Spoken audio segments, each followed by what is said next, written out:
Hi guys, back with me again in this channel. On today's tutorial, I'm gonna show you how you can make a promotional videos for your products on CapCut.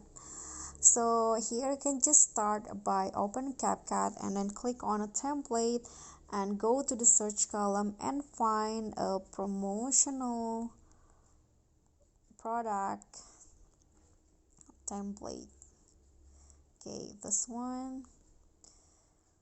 And the result will show up. You can just choose which one that you think fits your products or your brand the best.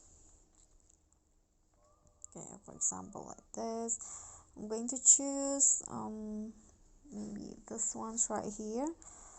Then you can just click on a use template and choose the photo of your products. Okay, after that you can click on preview and wait for the CapCut templates to load. Okay, you can see it will go like that. Then if you like with the result, you can just click on export, or if you want to search for more template, you can just go back, click on discard and explore more templates in here.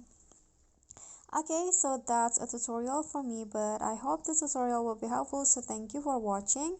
Don't forget to click thanks, like this video, comment and subscribe if you haven't done that. I'll see you all on the next tutorial. Bye.